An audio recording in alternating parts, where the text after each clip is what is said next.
welcome Dr. Imad Syed, the huge round of applause.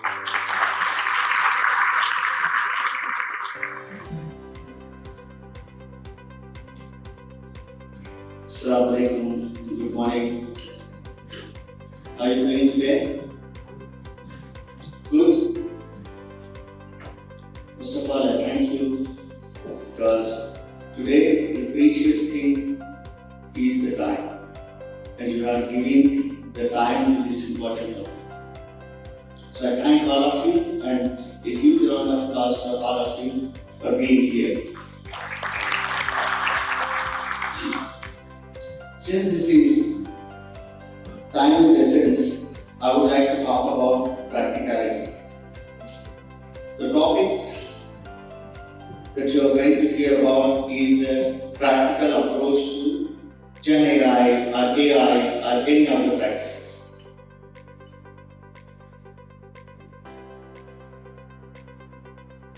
So there are a lot of buzzwords here. We might consider them, and it might bother us or it might not bother us. And if it is bothering us, then we are actually in the right frame of thinking, right approach of pragmatic. Because these are the words that we are surrounded by. Be it within the organizations, be it individually, whenever we are talking, I don't think that any conversations that are happening within the organizations around the globe does not coincide with one or more words, which means these are the important words for us. If it doesn't bother us, then we will be left behind. We will, not be able to reap the benefits of it. So it is the time for us to look at it whether any of these technologies or any of these buzzwords are applicable to us in our practical lives as well as in our organizational growth. If those are not, then we can simply ignore them, but then tomorrow we will be left behind. You can have 10 more digital transformation projects, like Dr. Ahmed said, but if you are not transforming business, which is a business transformation, then we are actually adding no value to our organizations as well as individually. Now there are certain facts. I'm sure you might have seen it, but since I'm going to take you into a pragmatic approach, I'm revising some of these things. And by the way, most of these facts are from the research, either Gartner or McKinsey. So now if you look at the fact number one, everybody is going to be impacted. Every industry, irrespective of what industry you belong to, is going to be impacted by Gen AI. Because Gen AI is one of the disruptions in the last decade or so, one of the best disruptions. But how are we going to utilize it is actually the topic. And especially for those organizations, those companies who are into the technology space, it's more applicable. If you are looking at a demo of any product or any of the digital product, and then if you do not see Gen AI in it, you say that it's not going to be used. So for a technology company, for a product-driven company, if you are not embedding the Gen AI as part of it, as a conversational AI or a agent which is actually a customer agent, then we are not going to use it. So you will say that where is the wow factor? So that wow factor is coming from Gen AI at this point in time. Is it the end of AI? Is Gen AI the only AI? No. There are a lot of things that are going to evolve, but today what we have is Gen AI, and that is what we need to capitalize on. I would like to throw some of the stats here.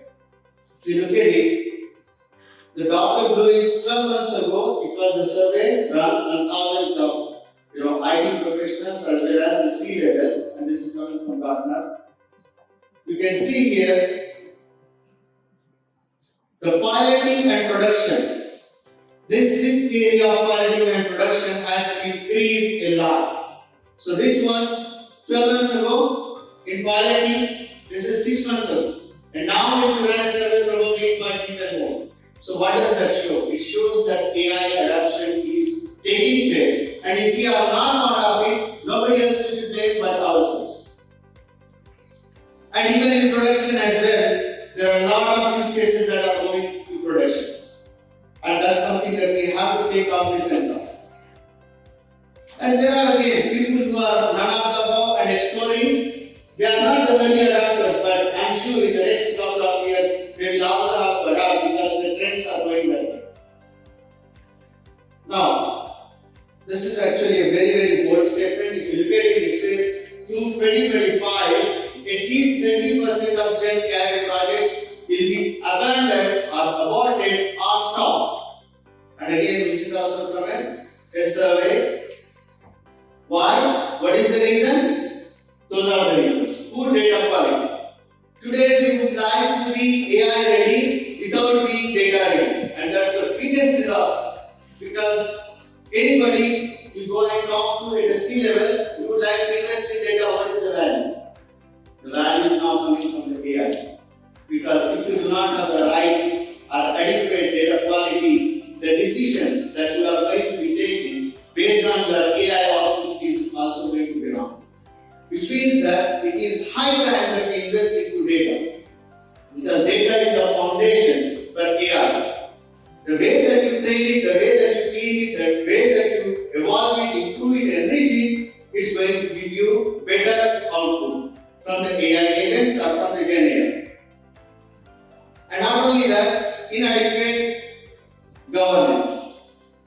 Today, do we have governance for AI? We do not have it. There are certain countries that are implementing some regulatory things that it must be governed this way or that way. But still we are trying to find because it's a new technology. Risk management, we don't have it. And that's why there are a lot of things that are happening where we do not have the right knowledge. But I would like to leave one thing.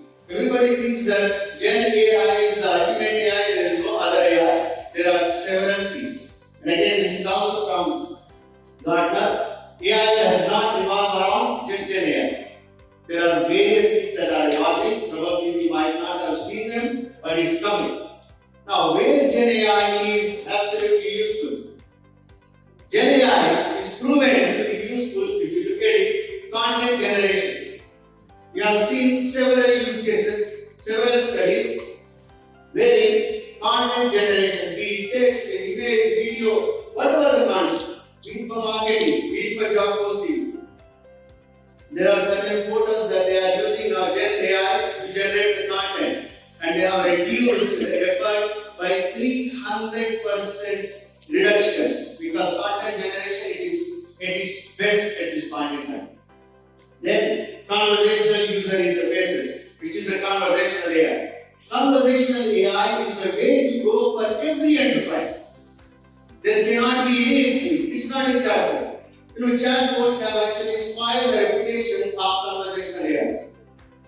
Earlier we used to have chatbots. You ask one or two tricky questions, it used to stop. That's why we must not even say it as a chatbot, it's a conversational AI because it is absolutely supported and embedded by also NLP.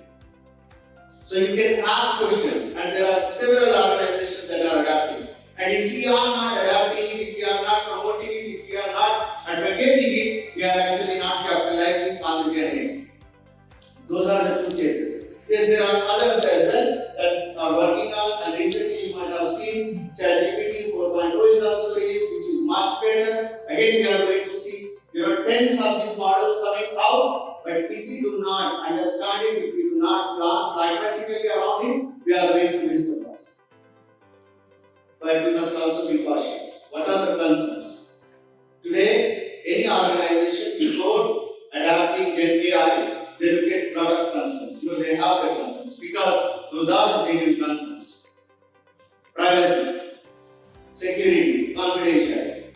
And we have seen several cases where somebody has uploaded their internal stuff to get trained on an open model. We mustn't do that. We must be very cautious about it. Why they did it? Because they didn't know about it.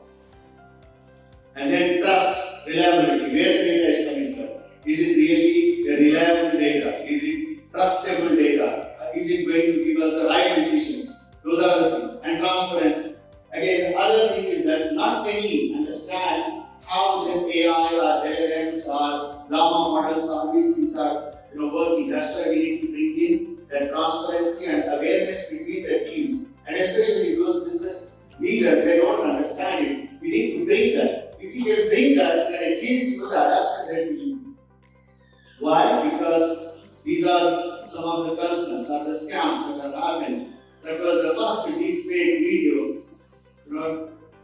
It was a deepfake video and everybody believed. And then there was another one recently published. Somebody acted as a CFO and the particular employee has processed nearly $25 million payments.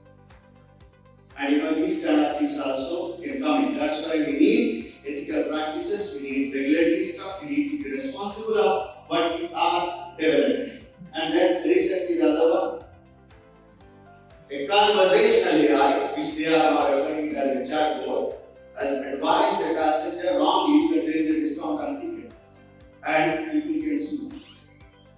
So these are the concerns, but we can definitely come around these concerns. Definitely come around.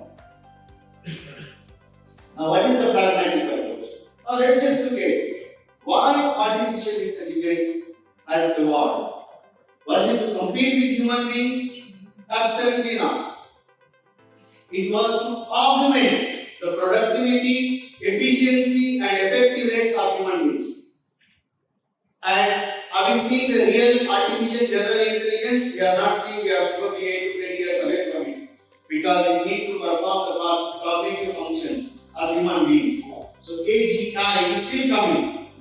But with just AI evolving, I think AGI is maybe behind 8 or 10 years behind us. Now, what is it we need to do? We need to develop any AI application or Gen AI application around human.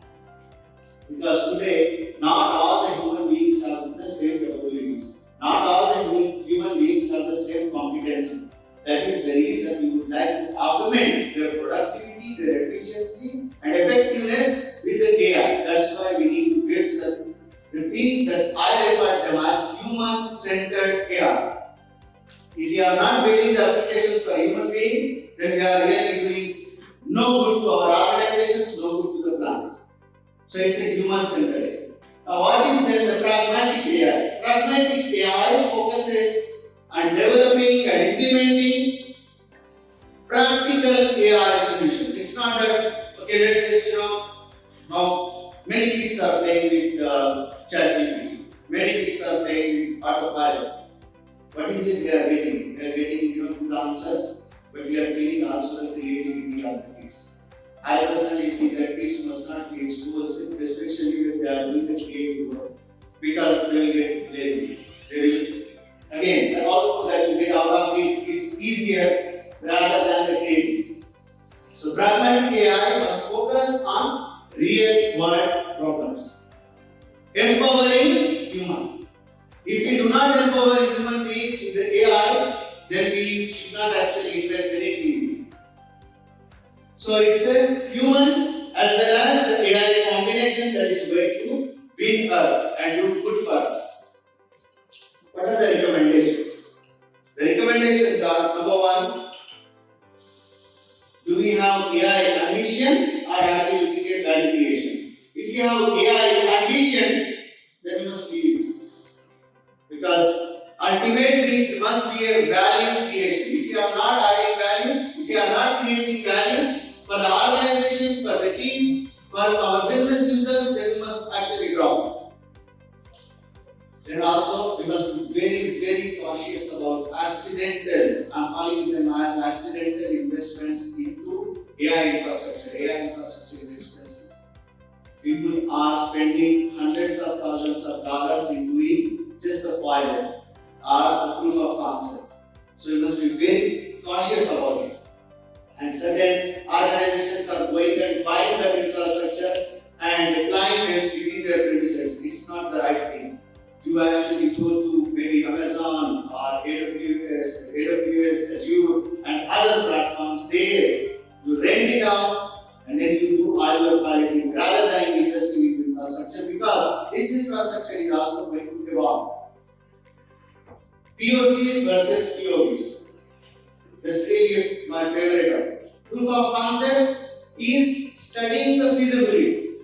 Proof of value is creating value. So take a small project, implement it, create value and showcase, and then you can scale. Rather than proof of concept. Proof of concept, it can be done in 30 minutes. Take any Gen AI app, consume the API, you can deploy it. That's a proof of concept, that's a feasibility. But proof of value is something that we need to encourage. Then ethical, pragmatic, and responsible, because there are going to be a lot of copyright issues coming up, because there's a lot of content that is being trained. Probably it is not properly copyrighted. So there are going to be issues. So let us be ethical about it. We cannot take somebody else's data and then train it and you say, okay, this is our model. We must be ethical about it and we must be responsible about it.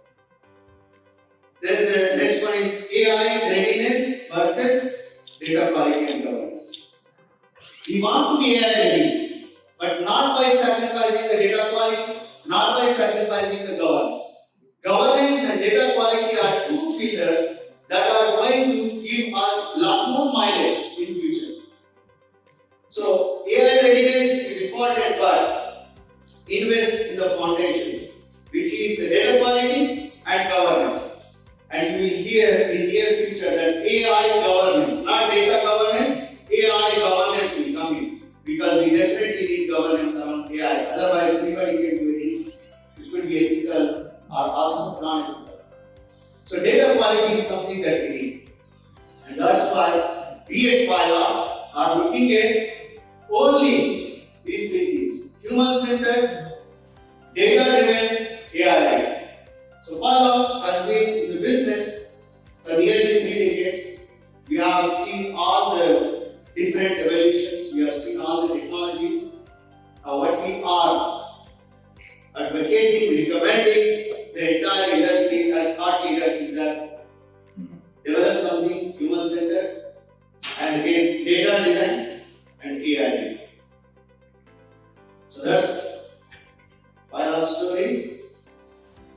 I would like to leave a bold statement: think pragmatic. If you cannot create value out of it, please don't do it, because it's somebody's money.